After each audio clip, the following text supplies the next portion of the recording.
Listo. Vamos a esperar. Muy buenas tardes a todos. Espero que se encuentren muy bien. Vamos a esperar unos 2 minuticos mientras más personas se unen a esta videoconferencia y ya iniciaremos. Gracias.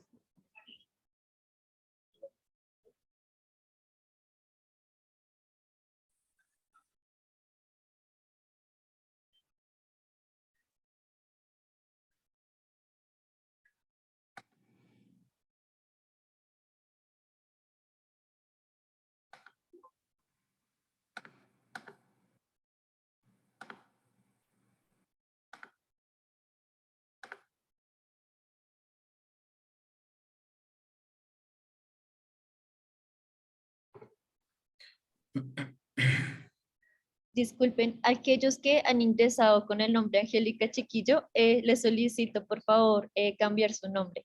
Muchas gracias. Disculpen la molestia.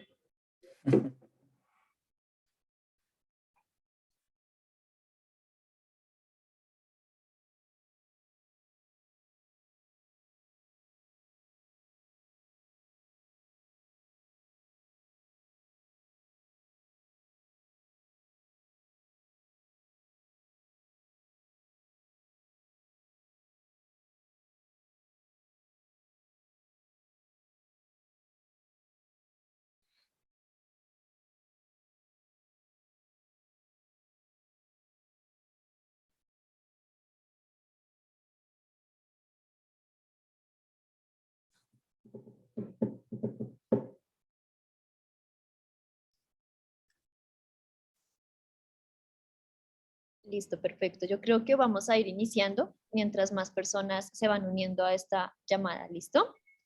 Entonces, muy buenas tardes a todos. Desde SPI Colombia, agradecemos enormemente su participación e interés en el evento del día de hoy con el ponente Juan Carlos López acerca del enfoque instructivo para la gestión del desempeño humano.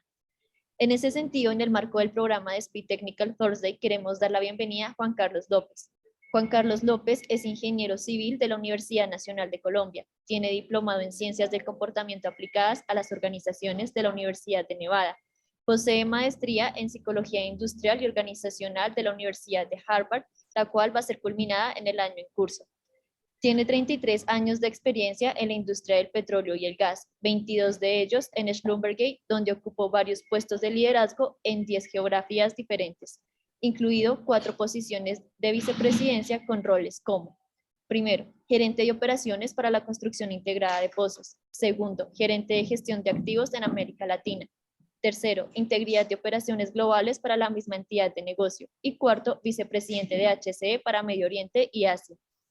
Es ganador de 6 premios corporativos, 2 de ellos presentados por el CEO de Schlumberger por su trabajo sobre el desempeño humano. Ha escrito 12 artículos SPI con sus equipos y clientes, todos ellos enfocados en maximizar el desempeño humano. Y es fundador y director general de López Performance Solutions, una empresa de consultoría global dedicada a ayudar a las organizaciones y a la sociedad a sobresalir a través de maximizar el desempeño humano. Para recordarles, el ingeniero López nos va a presentar su enfoque disruptivo para la gestión del desempeño humano. Muchísimas gracias, Juan Carlos, por tu participación y acompañamiento. En este momento damos paso a tu intervención. Bienvenidos. Gracias, Angélica.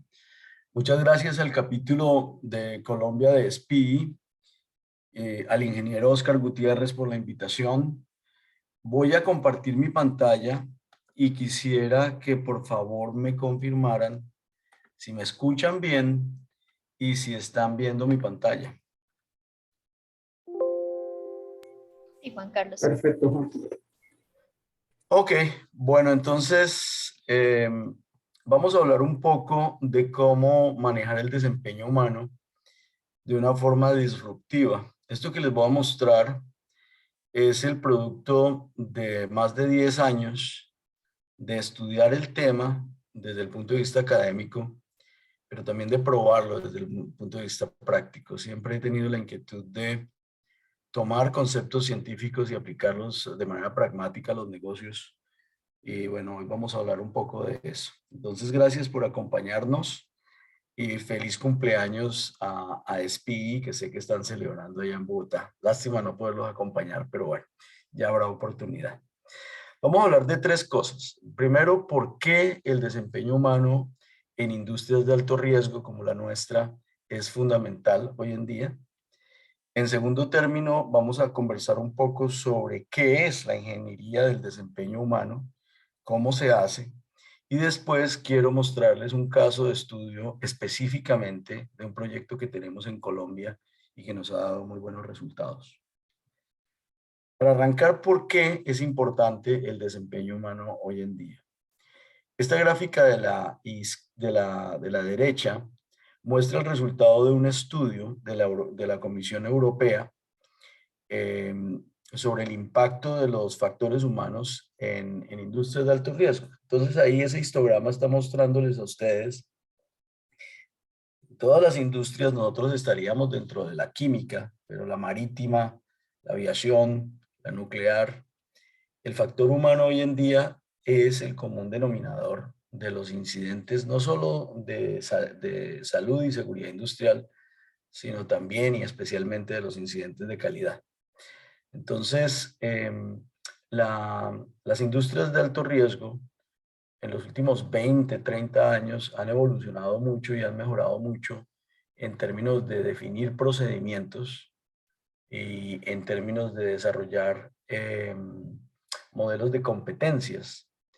Ahorita lo importante y lo que más nos está pegando es que gente competente con procedimientos adecuados los siga, pero los siga porque está convencida, o están convencidos, o ese equipo de trabajo está convencido de que seguir los procedimientos les trae un beneficio personal al equipo y a la empresa. Ese es el centro de atención, no solamente de la industria petrolera hoy en día, sino como les digo, de otras industrias, especialmente una que conozco bastante bien, que es la industria de la aviación.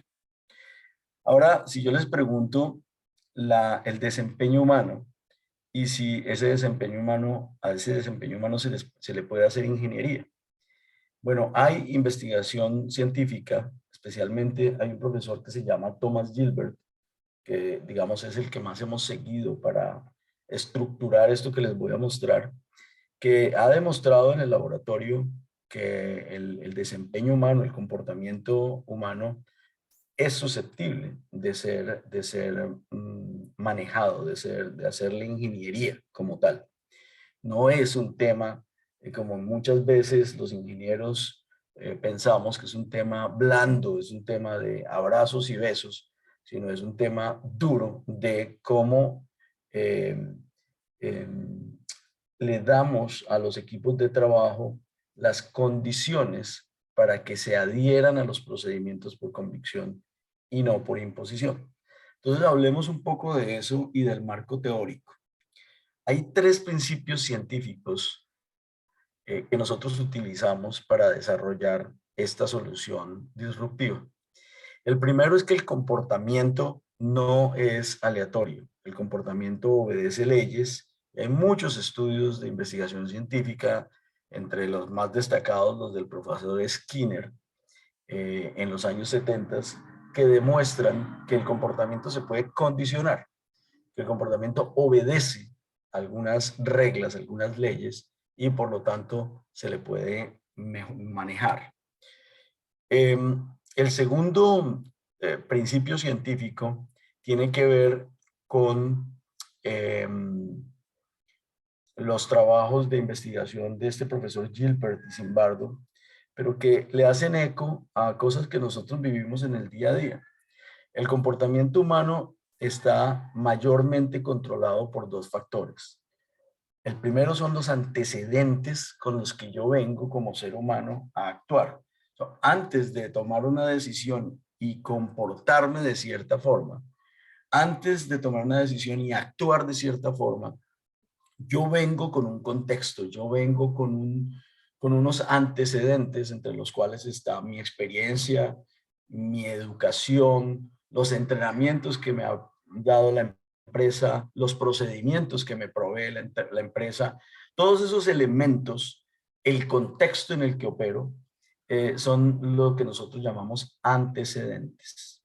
De todos esos elementos, está demostrado por investigación científica y yo lo he comprobado en el campo en la aplicación de estos conceptos, que de todos esos antecedentes, no importa cuánta experiencia tengas, no importa qué tan educado seas, no importa qué tantos procedimientos hayamos desarrollado, el contexto operacional es el que más influencia el comportamiento.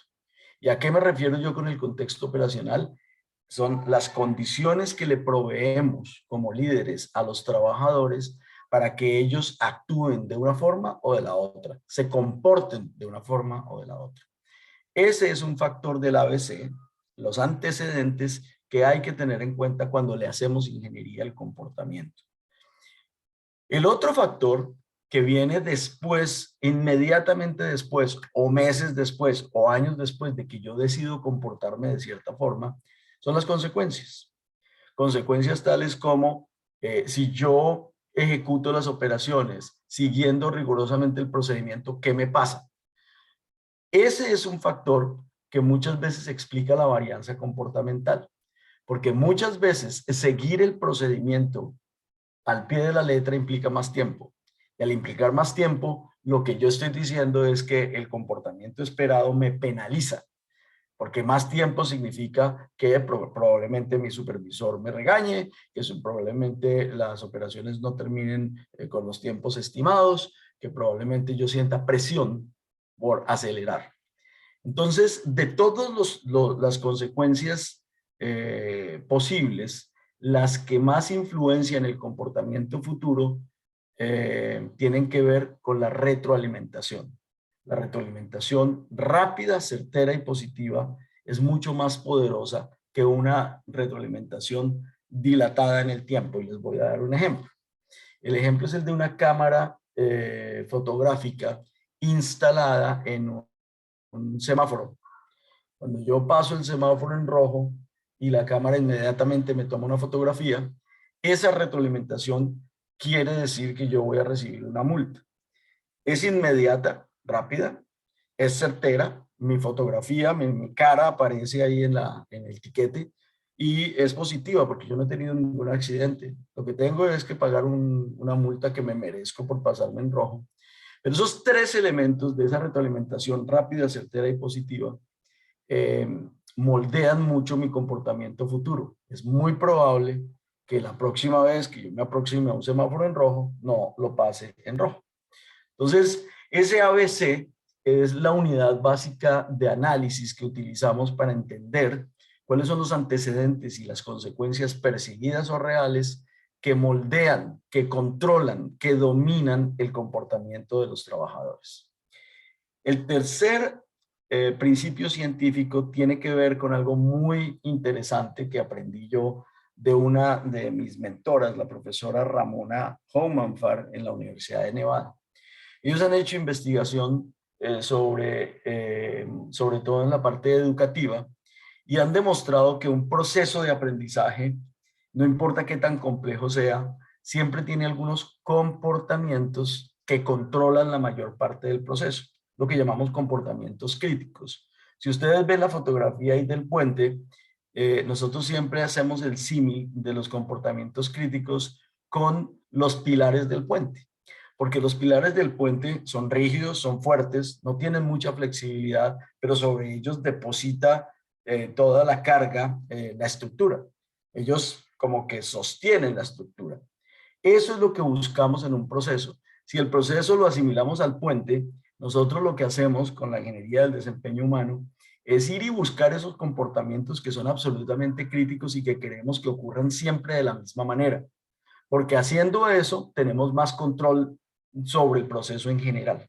Un ejemplo de eso, hay muchos ejemplos en los deportes, por ejemplo, cuando ustedes ven a Cristiano Ronaldo a punto de cobrar un tiro libre, él tiene una rutina para prepararse antes de golpear el balón.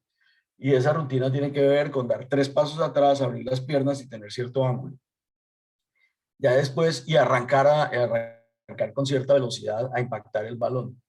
Esa rutina la repite siempre. Y la repite siempre no porque quiera lucir bonito en las cámaras o lo que sea, sino porque está demostrado que al tú fijar esos comportamientos críticos, el resultado de tu proceso, en este caso el cobro del tiro libre, tiene más oportunidades, tiene más probabilidad de tener éxito. Eso se ve en el tenis, se ve, yo lo vi en la Universidad de Nevada con unos escaladores, una tesis de un estudiante allá nos demostró que él podía enseñarle a la gente a escalar más a través de fijar algunos comportamientos críticos que maximizan la presión que el cuerpo le transmite a la roca y le ganaba a los instructores de los gimnasios en el sitio. De eso se trata, de trabajar con la gente para identificar aquellos comportamientos críticos que controlan la mayor parte de los procesos que más pérdidas nos están causando. Entonces, con esos tres principios científicos, el comportamiento obedece leyes, no es aleatorio. Segundo, eh, los antecedentes relacionados con el ambiente de trabajo y la retroalimentación rápida, certera y positiva son los dos elementos del ABC que más influencian el comportamiento de la gente. Y tercero, en un proceso que está fallando, siempre hay algunos comportamientos críticos que si los fijamos, que si logramos que la gente siempre los haga de la misma manera, vamos a tener más control en el proceso y vamos a bajar las pérdidas. Con eso en mente, entonces, miremos un ejemplo de cómo hacer la ingeniería a un proceso, al desempeño humano. Entonces, permítanme mostrarles este video corto. Say hi to Lucid Un ejemplo Software. fantástico It's visual collaboration for de modern cómo teams. hacerle Move forward faster, solve. ingeniería al desempeño humano.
Muy bien.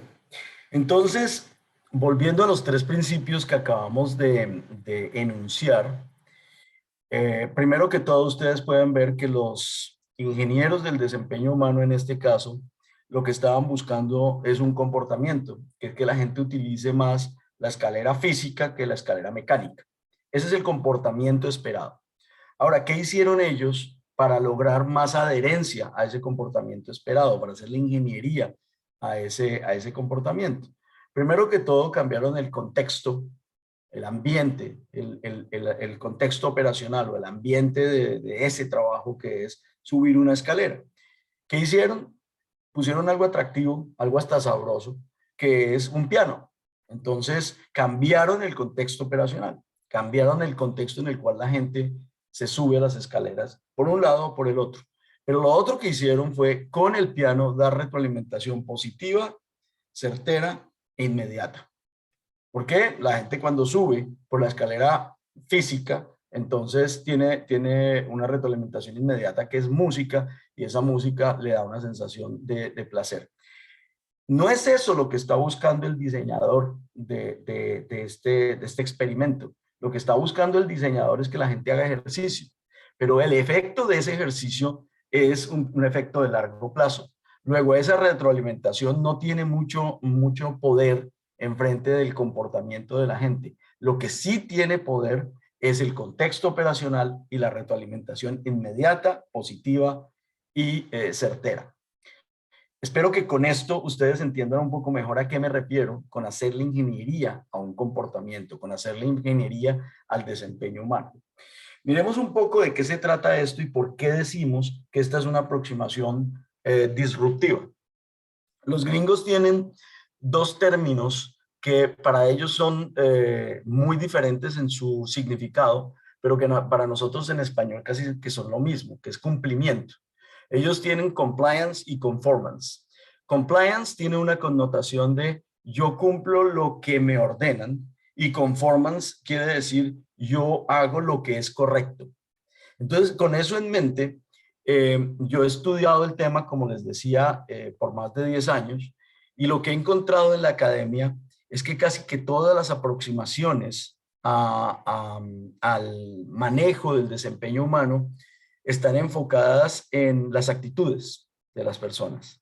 Si ustedes se ponen a pensar en los programas de, por ejemplo, de seguridad basada en los comportamientos, los programas de Lean, los programas de, muchos programas de liderazgo.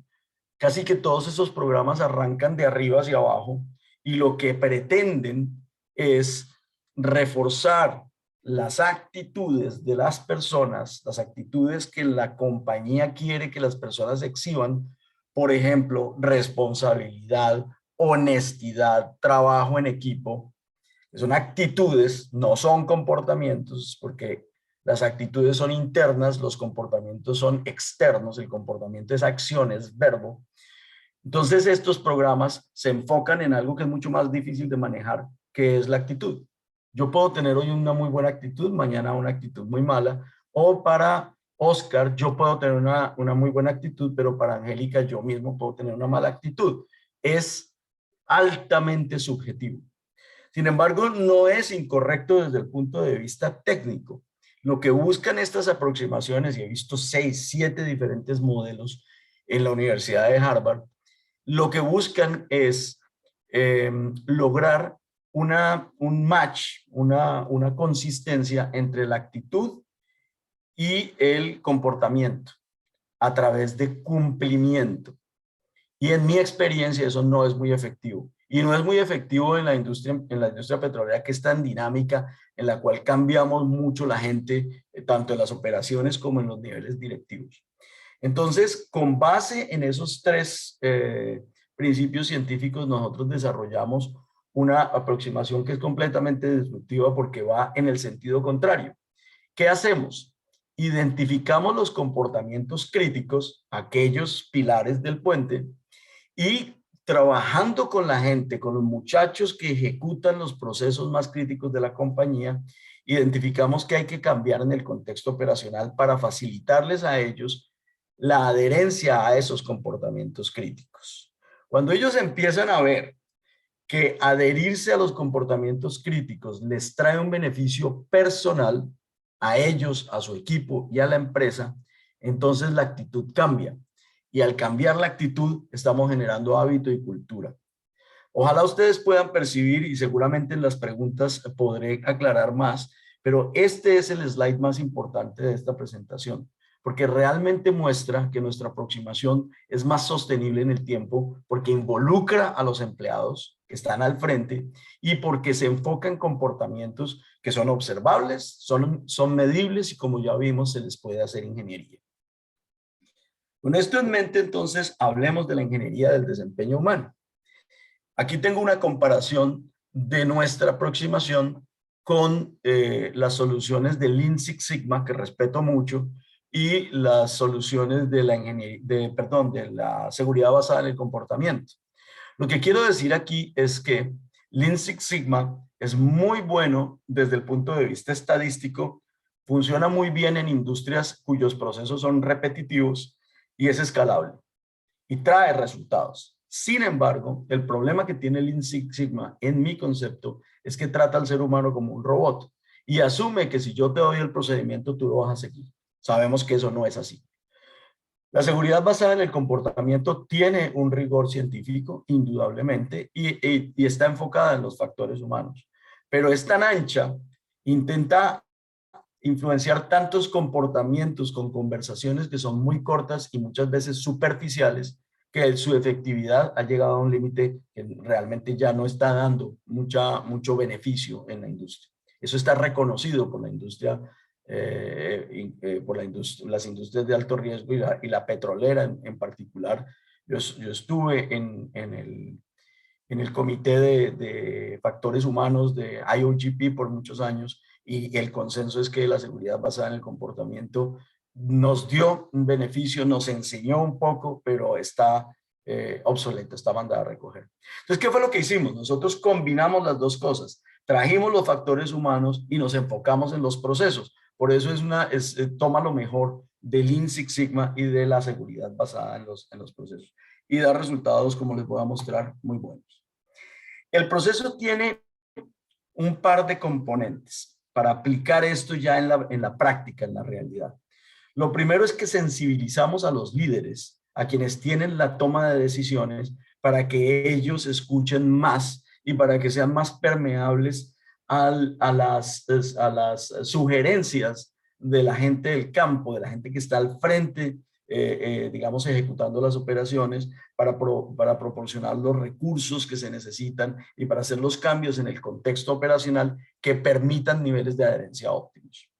Este programa de liderazgo con propósito, ahora les muestro un poquito más en detalle de qué se trata, pero eso es lo que hace. Lo que hace es sensibilizar a los líderes para que ellos escuchen más y para que provean los recursos y el soporte que necesitamos. Y ya la ingeniería del desempeño humano como tal tiene 4 fases, 4 etapas. La primera etapa no es otra cosa que un análisis estadístico de cuáles son los procesos que más pérdidas están causando. Entonces, en esta etapa, el entregable es la identificación de un par de procesos en los cuales la compañía está teniendo accidentes o está teniendo pérdidas en los aspectos de calidad, tiempos no productivos, etcétera, ineficiencias. Una vez tú identificas los procesos, entonces los mapeas y haces una muestra representativa de la gente que los ejecuta en un par de sitios piloto. Entonces, extraemos de la operación gente que sabe del proceso porque lo ejecutan el día a día. Y ellos son los que más saben cuáles son los problemas que generan varianza comportamental, que generan varianza en la ejecución del proceso y especialmente en los comportamientos críticos de los cuales hemos venido hablando. Entonces, ¿qué hacemos con ellos? Primero miramos el proceso e identificamos cómo se ejecuta en la realidad. Nunca un procedimiento se ejecuta 100% como está escrito en el papel. Eso es a veces una falsa creencia que tenemos, que dar el procedimiento y dar entrenamiento es suficiente. No es así. Hay dinámicas que hacen que el ser humano tenga varianza. Entonces, aceptando eso, revisamos el proceso, identificamos cuáles son los comportamientos críticos que controlan ese proceso, los pilares del puente, y con ellos, con los muchachos, con quienes ejecutan esos procesos críticos, formulamos un plan de intervención. Ese plan de intervención tiene 2 componentes. El primero es cómo voy a medir la adherencia a esos comportamientos críticos y cómo voy a dar retroalimentación rápida, certera y positiva, sistemáticamente, para que la gente, sabiendo dónde está versus la expectativa, vaya subiendo sus niveles de adherencia hasta generar hábito y cultura. Ese es un aspecto. ¿Cómo mido los comportamientos? ¿Cómo doy retroalimentación rápida, certera y positiva? El otro entregable de la etapa 2 es qué cambios debo introducir en el contexto operacional, qué piano debo colocar en la escalera para motivar a la gente a adherirse a los comportamientos críticos sistemáticamente. Entonces, al final de la etapa 2, discutimos con la gerencia aprueba, provee los recursos, ya están sensibilizados y entramos a intervenir. La intervención empieza con la medición de la adherencia sin hacer cambios para tener una línea base. Hacemos posteriormente los cambios y entramos a continuar midiendo los niveles de adherencia hasta tanto obtengamos niveles consistentes de adherencia por encima del 90% por más de 3 meses y hasta tanto obtengamos una reducción real, tangible en las pérdidas asociadas con esos procesos que hemos identificado en la etapa 1. Eso se hace en un par de sitios piloto, en 2, 3, 4 torres piloto o 3 sitios o 4 sitios operacionales piloto. hasta tanto se obtengan los resultados que estamos esperando, que es no tener accidentes o no tener NPT o incrementar la eficiencia en un proceso determinado. Cuando eso se obtiene, se le presenta a la gerencia y se le presenta un plan de escalamiento para entonces ir y permear toda la organización en la etapa 4, que es la etapa de escalamiento. Permítanme entonces mostrarles un caso de estudio. Este caso de estudio es en Colombia, por eso lo escogí, porque estamos hablando de SPI Colombia, y es con un operador de taladros de workover y también de perforación, pero estamos enfocados en workover. Esta compañía tiene más de 30 taladros y más de 30 años en la industria. El año pasado hicimos la prueba piloto, o sea, las etapas 1, 2 y 3, en 4 taladros de workover en la zona de los Llanos Orientales, y este año ya tenemos cubiertos 16 taladros en todo Colombia. Estamos haciendo el escalamiento, dados los resultados que obtuvimos el año pasado. Esta compañía tiene muy buen desempeño en calidad y en HSE, y realmente no nos llamaron para hacer este proyecto porque tuvieran problemas, sino porque, primero que todo, estaban buscando eliminar accidentes repetitivos y segundo, prevenir los incidentes de alto potencial asociados con seguridad en los procesos. Con eso en mente, entonces, primero escogimos 12 líderes con los cuales hicimos el programa de liderazgo con propósito. En este programa, ¿qué hacemos? Primero le entregamos a los líderes una encuesta que se llama Multifactor Leadership Questionnaire, que está basada en comportamientos de liderazgo y no en actitudes. Entonces, lo que mide esta encuesta es de manera personal cuál es mi perfil de líder contra 3 categorías de liderazgo: liderazgo transformacional, transaccional y pasivo-evasivo, que es un liderazgo más reactivo.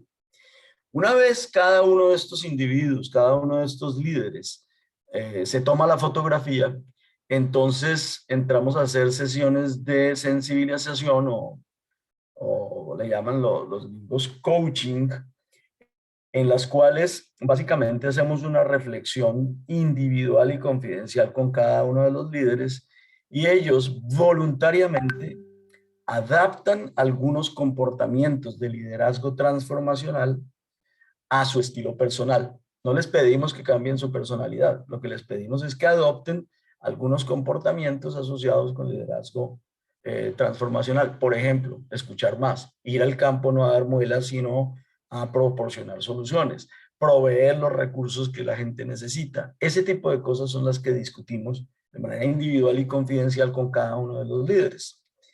Se les da un tiempo, 90 días, después de que se terminan las 5 sesiones de coaching, y se aplica nuevamente la encuesta para ver si individualmente y como equipo hubo un cambio en el perfil de liderazgo de ese equipo y de manera que sea más permeable.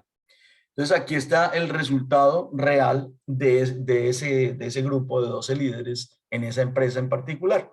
Y lo que te muestran estas gráficas es un par de cosas bien interesantes.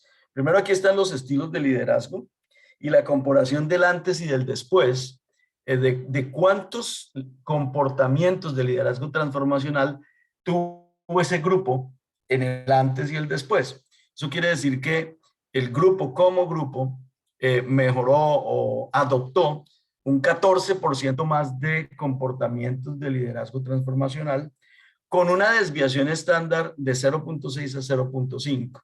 Eso quiere decir que tenemos un grupo más homogéneo y más consistente, enfocado en el liderazgo transformacional. También hubo un incremento en el liderazgo transaccional, y no es malo, porque a veces el líder tiene que tomar decisiones no en consenso, sino porque toca, el pozo está pateando, pues toca cerrar la BOP. Y aquí también es interesante ver que si bien no hubo un incremento tan grande, sí hubo un incremento del 4% y una reducción también de la desviación estándar. Y más importante aún es que los comportamientos reactivos de estos líderes bajaron en un 14%. El modelo estadístico que utilizan los profesores Vaz y Abolio mide cómo la combinación de estos 3 tipos de comportamiento tiene un efecto en la efectividad, tiene un impacto en la efectividad del líder como tal o del grupo de líderes. En este grupo en particular demostramos bajo ese modelo estadístico que estos líderes hoy en día son 10% más efectivos y tienen mucha más consistencia porque su desviación estándar bajó de 0,63 a 0,5. Tan importante como esto, las cifras, es ver cómo estos líderes cambiaron la forma como aproximan la relación con los muchachos en el campo. Más escucha, más sensibilidad, más entender que tienen problemas y que esos problemas muchas veces son causados por nosotros, quienes tomamos las decisiones en las operaciones. Con eso en mente, nos fuimos a hacer la etapa 1. Y en la etapa 1 identificamos 2 procesos que en esa compañía estaban causando la mayor cantidad de pérdidas. El primer proceso es la manipulación de la tubería en la mesa del taladro y el segundo es el levantamiento y la tumbada de la torre. Esos 2 procesos combinados sumaban creo que el 60% de los accidentes con lesión y creo que el 69% del tiempo no productivo de esa compañía. Entonces son los grandes tiquetes, eso es lo que buscamos en la etapa 1. ¿Cuáles son los procesos que más pérdidas están causando? Después nos fuimos para allá, para el meta, unas veces en Guamal, otras veces en Acacias, y extrajimos los muchachos que ejecutan esas operaciones en realidad en el campo. Puñero, encuellador, perforador, supervisor o rig manager, el jefe de HC, en fin. Y con ellos trabajamos por 5 días en un salón para hacer el análisis comportamental, que es el paso 2 de la metodología y el más importante de todos. Ahí, trabajando con ellos, identificamos los comportamientos críticos que controlan esos procesos que hemos identificado y definimos cómo vamos a medir la adherencia, cómo vamos a dar retroalimentación y qué tenemos que cambiar en el contexto operacional para lograr de adherencia óptimos. Habiendo hecho eso, aquí no voy a leerlo y me perdonan, hay mucha letra en esta lámina, pero aquí está la lista de comportamientos críticos para los 2 procesos identificados. Después de haber hecho esa lista y de haber hecho el análisis comportamental para identificar las fuentes de varianza en la ejecución de las operaciones, entonces entramos a medir la adherencia a esos comportamientos críticos sin hacer cambios. Es lo que se llama línea base. Y aquí pueden ver en estos histogramas que están a la derecha, los niveles de adherencia reales medidos por ellos antes de hacer cualquier intervención. Y eso explica por qué tenemos accidentes en la mesa. Y eso explica por qué tenemos problemas cuando hacemos rig up, rig down, porque hay inconsistencia en la ejecución. Ustedes ven aquí que hay niveles de adherencia entre el 30 y el 70%. Entonces eso te explica por qué tenemos problemas, por qué tenemos accidentes, porque hay inconsistencia y al haber inconsistencia tienen muchas más oportunidades de fallar. Al final de esto, entonces ya intervinimos y hicimos los cambios en el contexto operacional para facilitar la adherencia a esos comportamientos críticos. Aquí en esta tabla están unos ejemplos del plan de intervención, los que más tienen que ver con el comportamiento de la organización, e hicimos algunos cambios fundamentales. Primero, se actualizaron los procedimientos. Segundo, se está trabajando en una actualización del sistema de competencias para mejorar las evaluaciones de competencia. Tercero, se simplificaron las listas de chequeo, que en la industria petrolera son un saludo a la bandera, y lo que hicimos fue adoptar el modelo de la industria de la aviación, en donde la lista de chequeo tiene muchos menos puntos que chequear, y donde una persona chequea y el otro confirma. Lo otro que está haciendo esta compañía es instalar cámaras en los taladros, pero no para hacer los policías, sino para ayudarle a los muchachos a través de retroalimentación más rápida a que mantengan mucha consistencia en los niveles de adherencia. Y así sucesivamente establecimos un mecanismo de retroalimentación y ese mecanismo de retroalimentación se los voy a mostrar en este momento. El mecanismo de retroalimentación tiene que ver con que en el centro de monitoreo que nosotros establecimos, recibimos esas observaciones de niveles de adherencia, hacemos análisis de significancia estadística y cada semana, cada martes, el superintendente de cada uno de los taladros recibe un reporte como este que ustedes están viendo ahí. Este reporte tiene información muy valiosa porque el código de colores significa si la adherencia a cada uno de estos comportamientos estuvo por encima del 95% verde, entre 90 y el 95% amarillo o por debajo del 90% rojo. Entonces el supervisor sabe cómo su equipo estuvo la semana anterior y puede comparar con este cuadrito azul claro, que es la línea base, y con el acumulado de adherencia de toda la organización a esa fecha para ver dónde está su equipo versus digamos, versus la expectativa. Eso hace que progresivamente la gente suba sus niveles de adherencia.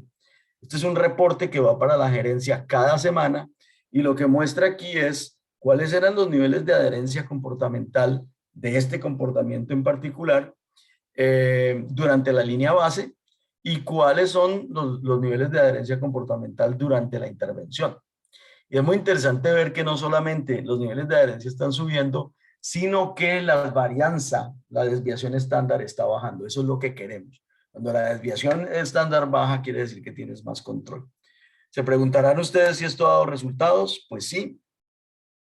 Hemos logrado unas reducciones significativas en las lesiones asociadas con esos procesos y también hemos logrado una reducción significativa en los incidentes operacionales que generan tiempos no productivos en esa organización. Con eso en mente, pues esta es la última lámina. Quiero dejar los últimos 15 minutos para escuchar las preguntas que seguramente ustedes tienen, pero básicamente a manera de conclusión podemos decir que la ingeniería del desempeño humano entrega resultados estadísticamente significativos, sostenibles. El centro de monitoreo es fundamental para facilitar la sostenibilidad y la escalabilidad del modelo y estamos explorando la utilización de inteligencia artificial, no para reemplazar la autogestión del riesgo de las cuadrillas, sino para acelerar el feedback loop, para que sea más rápido, más cierto, más positivo.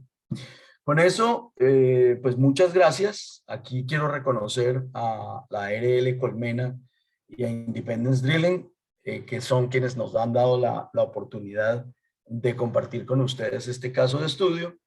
Y nuevamente agradecerle mucho al capítulo Colombia de SPI por la invitación. Espero que haya sido de su agrado y quisiera entonces abrir para las preguntas que ustedes seguramente tienen en relación con esta metodología. Claro que sí, muchísimas gracias Juan Carlos por tu presentación. Sin duda fueron expuestos numerosos aprendizajes a partir de tu trayectoria y amplia experiencia en la industria de oil and gas.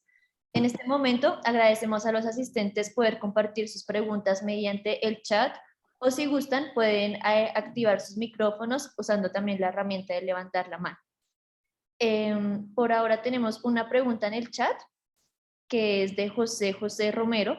Pregunta: ¿qué sugieres para gestionar esta metodología cuando en una situación como la colombiana se tiene tanta frecuencia en el cambio de miembros de la organización y entrada y salida de colaboradores con exposiciones a distintas culturas operacionales? Los 28eros. Sí, pues básicamente con Schlumberger lo hice en muchas partes del mundo y ahora pues este ejemplo que te acaba de mostrar José te ejemplifica. ¿Qué pasa con el ser humano? Y por eso es tan importante el contexto operacional.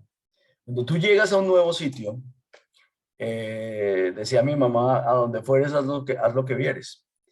Si tú llegas a un sitio y encuentras que esa cuadrilla ya tiene establecido muy claramente cuáles son los comportamientos críticos y esa cuadrilla se adhiere a esos comportamientos críticos, cuando tú llegas, hay la tendencia a hacer lo que los otros están haciendo, sobre todo si no tienes tanta experiencia.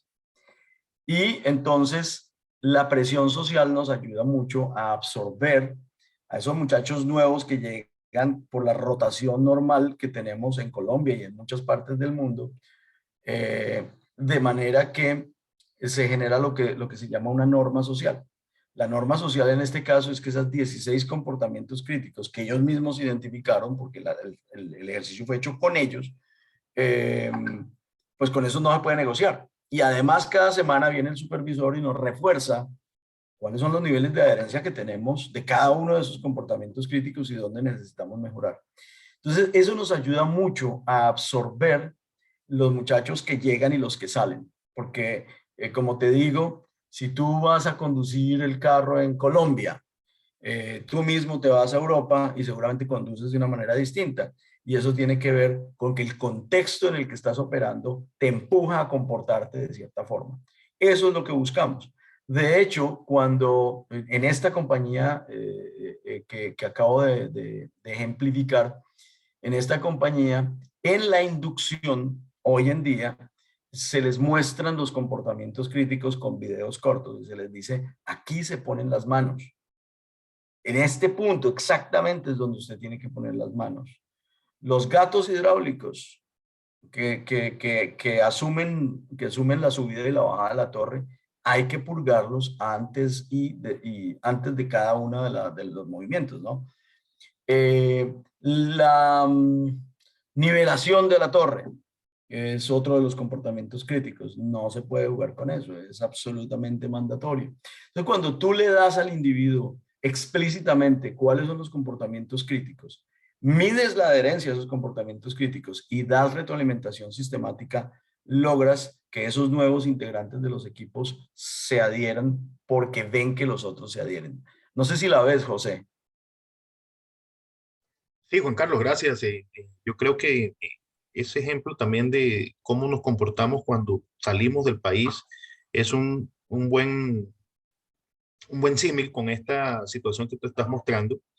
Eh, una vez más, gracias. Creo que la industria está necesitando de gente como tú que ayude a cambiar un poco la visión en el tema de los factores humanos, porque todavía estamos en algunas culturas organizacionales patológicas donde cada vez que ocurre un accidente o un incidente, pues la culpa es del bruto aquel.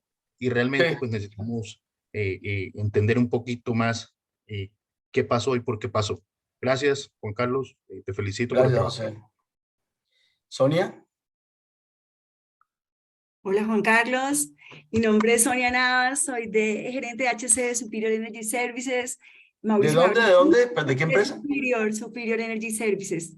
Mauricio Chévere. Balseiro me ha hablado mucho, estaba muy inquieta porque he escuchado de ti, de todo lo que estás haciendo. Me encantó la presentación, me encantó, estoy descrestada. Nosotros hemos trabajado mucho con este tema también, Juan Carlos. Tenemos también un proyecto muy interesante que ganó el año pasado en la SPI como proyecto innovador y creativo. Y yo tenía, cuando hablabas del tema de los líderes y de la intervención que se hizo con coaching personalizado, entendiendo eso, que somos seres particulares, que somos seres únicos, Sí. que el abordaje, si queremos resultados de la gente, debe hacerse de esa manera.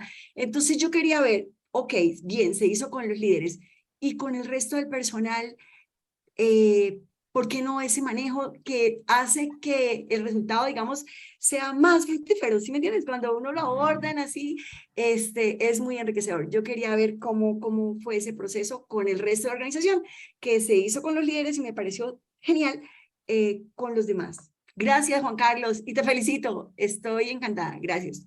Gracias, Sonia. Ojalá continuemos conversando. Mira, es un muy buen punto. Realmente, cuando yo desarrollé el programa para Schlumberger, para IPM, para construcción de pozos integrada, el tema del liderazgo no lo toqué tan de frente, porque Schlumberger tiene un programa de liderazgo supremamente fuerte. Pero cuando salí de Schlumberger y estructuré esto, me di cuenta que era fundamental preparar a los líderes para que ellos sean permeables a lo que viene de los muchachos cuando ellos hacen sus sugerencias y entendemos cuáles son las razones por las cuales hay varianza comportamental. Entonces, en este caso que te mostré, hoy en día ya estamos rodando el mismo programa con otros 12 líderes, precisamente por lo que tú dices, porque realmente tenemos que impregnarlos a todos. En otro programa que tengo en este momento rodando en Saudi Arabia, ahí lo que hicimos, que es una modificación, es pedirle al CEO y a sus directos, yo les estoy haciendo el coaching directamente, pero yo lo que les estoy pidiendo es que cada uno de esos líderes sea los que hace la cascada, con el apoyo de nosotros, ¿sí? con la guía de nosotros, pero que ellos sean los que le hagan el coaching a su gente. Cuando eso cae de esa manera, tú tienes una oportunidad como líder de conversar con tu gente 5 horas de manera confidencial, de manera privada, sobre su estilo de liderazgo y con un resultado que es medible, que es lo que a mí me gusta meterle a esto, es medición con modelos estadísticamente significativos. Entonces, eso es lo que estamos haciendo allá y creo que vamos a ver cómo nos va, porque pues comprometer a los líderes a que lideren a veces no es tan fácil, pero es un modelo alternativo que es que ellos mismos sean los que hagan las sesiones de coaching con participación, con guía nuestra, pero tienes toda la razón. Hay que permear a la organización porque o si no es fácil que esto se muera, ¿no? Muchas gracias, Juan Carlos. Muchas gracias. Gracias, Sonia. Dianita. Hola, Juan Carlos. Hola a todos. Muchas gracias. Súper interesante este tema, Juan Carlos. Tú sabes, me parece súper novedoso. Y yo te quería hacer una pregunta. Yo conozco algo de la herramienta de tecnología con la que tú manejas los datos y sé que estabas evolucionando a unas nuevas versiones. ¿Qué nos puedes contar sobre esa herramienta que es básica para generar todos estos reportes y para manejar los datos que maneja el proceso, que va generando el proceso? Gracias. Gracias, Diana. Bueno, lo que hemos hecho en los últimos 6 meses son 2 cosas fundamentalmente con el tema de la estadística. Primero, depurar las aplicaciones, ¿no? Nosotros tenemos una plataforma digital con unas apps. Imagínate un celular con aplicaciones. Y para esta solución de la ingeniería del desempeño humano, pues tenemos una aplicación. Esa aplicación la hemos venido depurando y estamos en el proceso de automatizar lo que se puede automatizar, ¿sí? Para que el gerente de proyectos se enfoque en el análisis y no tanto en la manipulación de la data y el centro de empoderamiento. Lo otro que hicimos fue incorporar al equipo un experto en estadística, una persona que estudió estadística y que sabe de la vaina, pero de la A a la Z. ¿Y por qué? Porque nosotros en la industria estamos muy acostumbrados a ver la estadística descriptiva, pero no estamos acostumbrados a ver la estadística predictiva. Entonces, la idea de traer un profesional al juego es que él nos ayude a ver dónde vamos a tener el accidente, cuándo lo vamos a tener y cómo podemos hacer para intervenir esos sitios en donde hay, por ejemplo, más varianza, no necesariamente menos adherencia en promedio, pero más varianza comportamental. Y con base en eso, tratar de predecir dónde va a ocurrir el accidente o dónde va a ocurrir la siguiente falla de calidad y con base en eso, entonces, prevenirla. Entonces, esas son las 2 cosas que estamos haciendo. No sé si eso responde a tu pregunta, Diana. Sí, Juan Carlos, muchísimas gracias. Súper interesante y te felicito. Una presentación excelente. Gracias. Gracias, Diana. Oscarito. Me uno a las palabras felicitaciones. Juan, me voy a devolver un poquito con el comentario de José, porque el tema cruza, no hay como un límite en el área que uno esté en la industria. O sea, el tema de seguridad pasa no solo en taladros, sino en todas las operaciones que tenemos. Y como tú lo dices, estamos en una industria estoy dando un poquito de contexto, peligrosa, presiones, pero José hizo un punto bien válido, sobre todo en el tema de Latinoamérica, donde vemos esa rotación, o mejor dicho, integración en ciertas actividades con personal que viene de la comunidad, no tiene todos los skills, entra, sale, eso por un lado.